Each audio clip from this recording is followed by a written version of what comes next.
Assalamualaikum warahmatullahi wabarakatuh. Sore ini saya bersama Tuan Guru Haji Marwan Hakim Arsyad, Ketua Tanfiziyah Nahdlatul Ulama Lombok Timur.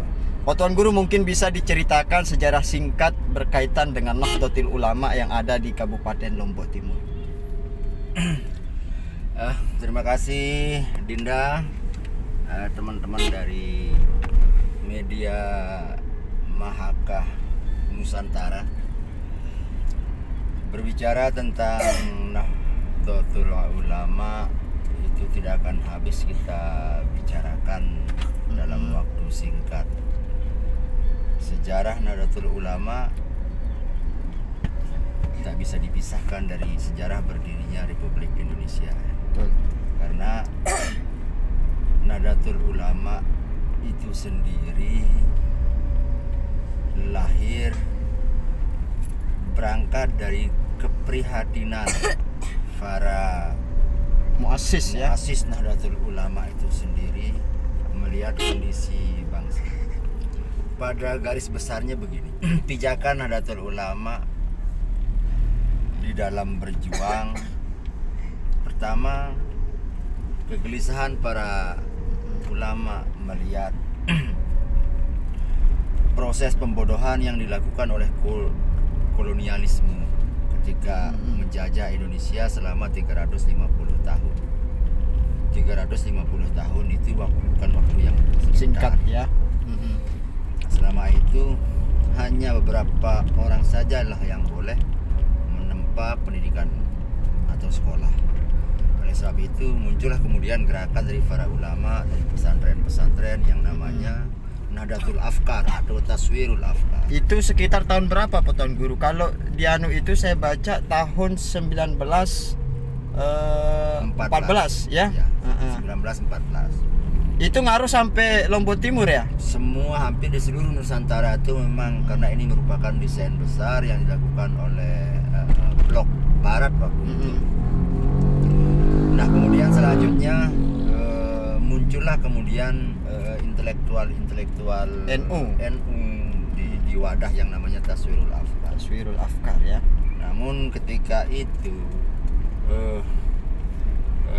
sebuah perjuangan di lembaga pendidikan, apakah itu bentuknya paguyuban, kongkoy atau apa saja, surau-surau, itu memerlukan dana. Sehingga oleh para ulama pada saat itu kemudian menghimpun para pedagang-pedagang kaya atau para agniya, sehingga muncul namanya Nahdlatul Tujar. Nahdlatul Tujar. Apakah itu merupakan nama jam'iyahnya atau sejenis lembaganya? Itu masih bentuk nama perkumpulannya ya? Perkumpulan atau organisasi yang ya ukuran organisasi dulu kan tidak terlalu ruwet dengan administrasi segala, tetapi berpegang teguh kepada keputusan-keputusan rapat. Iya. Nah, kemudian dari Taswirul Tujar ini sudah mulai kelihatan gerakan-gerakan di kelompok-kelompok Nahdien. Waktu itu belum bentuk Nahdlatul Ulama. Nah, mengingat juga kondisi bangsa pada hari itu yang membutuhkan pejuang-pejuang di tanah air, dibentuklah kemudian sebuah organisasi yang namanya Nahdlatul Wathon. Itu sama dengan Nahdlatul Wathon di NTB atau bagaimana modelnya?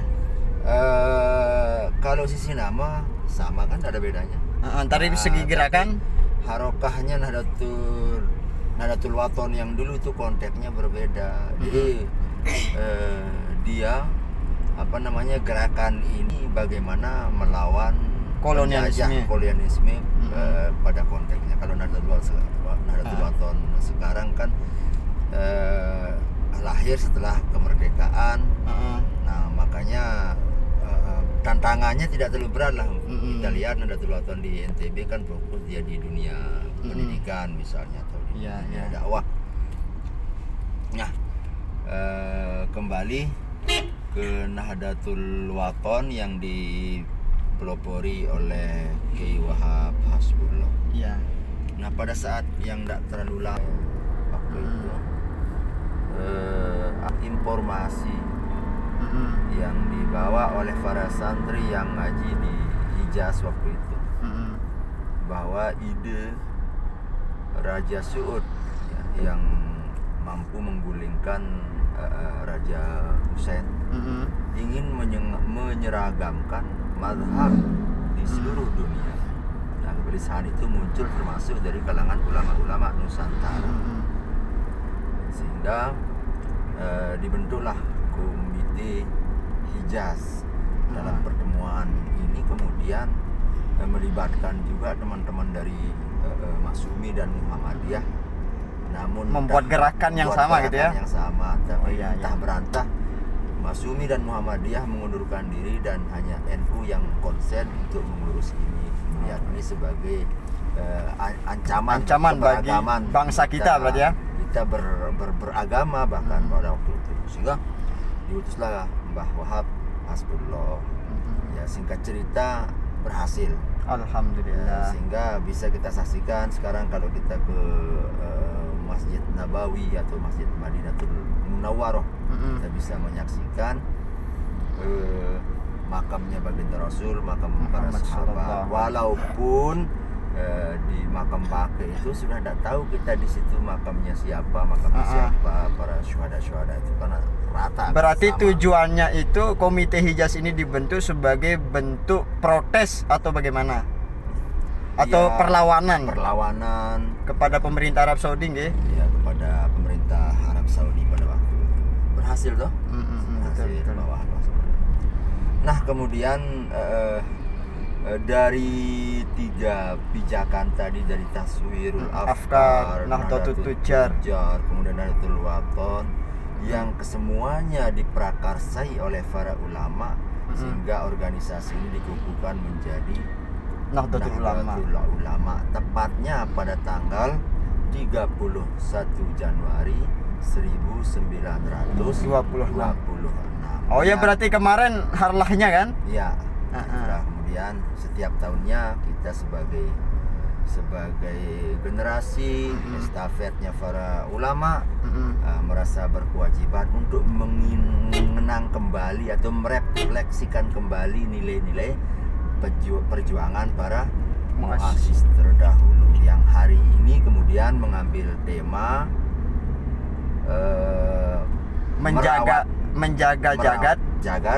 merawat jagat, peradaban. Ya, betul. Nah, berarti ini kan khususnya kita berbicara konteks Lombok Timur, Pak Tuan Guru. Iya. Nah, di masa kepemimpinan Pelunggu, apakah ada perubahan kepemimpinan dari sebelumnya atau bagaimana? Iya, begini. Tiang diamanahi menjadi ketua Tampidiyah Nahdlatul Ulama pada Lombok Timur di saat Nahdlatul Ulama tengah mengalami berbagai macam sudut pandang tentang NU ini sendiri. Karena ini tidak terlepas dari kesejarahannya NU datang ke Lombok ini sebagai partai politik. Oh iya, betul. Sehingga dinamika yang terjadi dulu itu masih belum satu pandangan kita belum punya persepsi yang sama, belum punya pandangan yang sama terhadap jamiyahnya atau struktur NU. Kalau jamaahnya sama, nggak ada bedanya. Semua kita ya cara mengidentifikasikannya atau mengklasifikasikannya sederhana dari sisi amaliyah, itu nggak ada bedanya.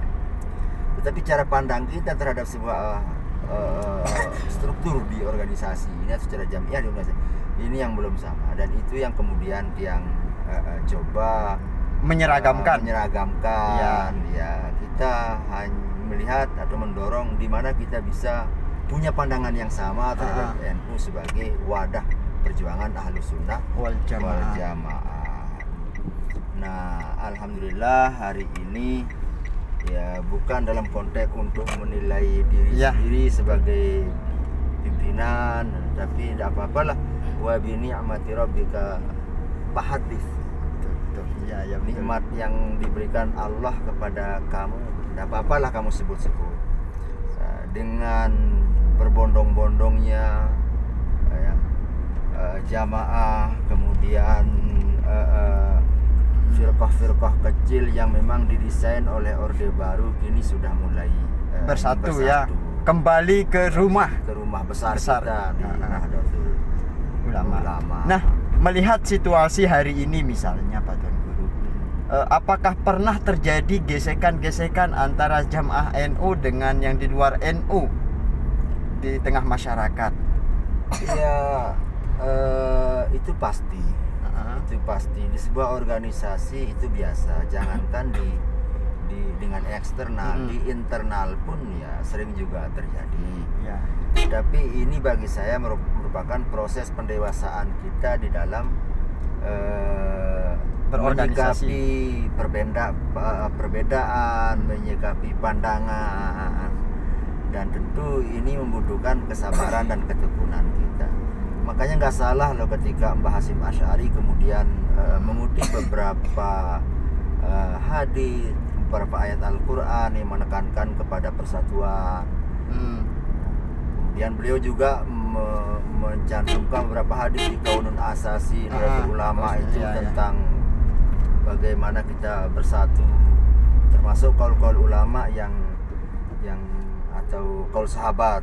Salah satunya yang dianu sama Sayyidina Ali, innamal ummatul wahidatu kal jismi afraduha kal a'dha kullu udwin lahu wazifatu sun'in la taral jismu anhu fi istighna. Sungguhnya suatu umat itu bagaikan satu tubuh. Ya.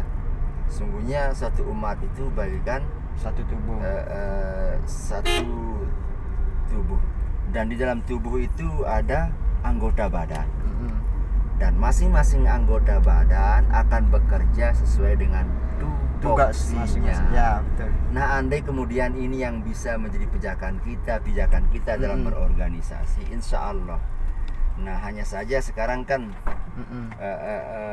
kita belum begitu profesional. Kadang-kadang apa yang tidak menjadi tugas kita itu yang kita kerjakan, apa yang tidak pantas kita komentari itu kita komentari.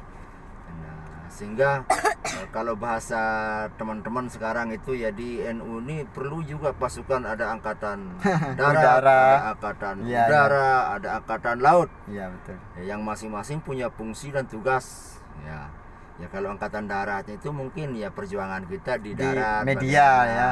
Kita berinteraksi dengan sesama, baik yang terutama dengan eksternal, gangguan-gangguan eksternal. Kemudian angkatan udara itu bagaimana juga kita berdakwah atau mengkantar paham-paham yang ingin merusak aswaja ini dengan media. Nah, ini sangat relevan untuk kita kembangkan dan terapkan di Lombok Timur, karena jujur di Lombok Timur ini memang kita medannya lumayan berat. Tapi saya optimis karena NU ini adalah organisasi yang didirikan oleh para ulama, didirikan oleh para aulia. Insya Allah akan dijaga oleh Allah SWT. Dan ini bisa kita kilas balik sejarah betapa banyak tantangan-tantangan NU pada waktu-waktu itu dulu. Semuanya mohon maaf ya, bubar. Tidak ada yang bertahan sampai hari ini. Itu menandakan bahwa NU ini adalah keramat ya, keramat lah, sakti, karena didirikan oleh ulama. Nah, yang terakhir mungkin Pak Tuan Guru, harapan terbesar kepada pengurus yang baru saja dilantik atau kepada jamaah yang hari ini berbondong-bondong kembali ke rumah, apa harapannya? Untuk PB tentu dengan programnya sekarang saya sangat apresiasi ada desentralisasi program, sehingga program itu langsung menyentuh tingkatan PJ, bahkan ceramahnya PB kemarin itu Kiai Khalil Stakuf itu akan menyentuh ke sampai MUIC. Nah, ini barangkali hal baru yang akan kita rasakan di Nahdlatul Ulama. Nah, tentu kita di daerah di tingkatan cabang, mari kita merapikan barisan kita, kita kikis perbedaan-perbedaan internal, kita rajut kembali persatuan dan kesatuan kita seperti beberapa kaul ulama yang tercantum dalam Qaunun Asasi Nahdlatul Ulama. barangkali demikian. Oke, baik teman-teman semuanya, itu tadi penjelasan panjang lebar yang disampaikan oleh Tuan Guru Haji Marwan Hakim Arsyad, Ketua Tanfiziah Nahdlatul Ulama Kabupaten Lombok Timur.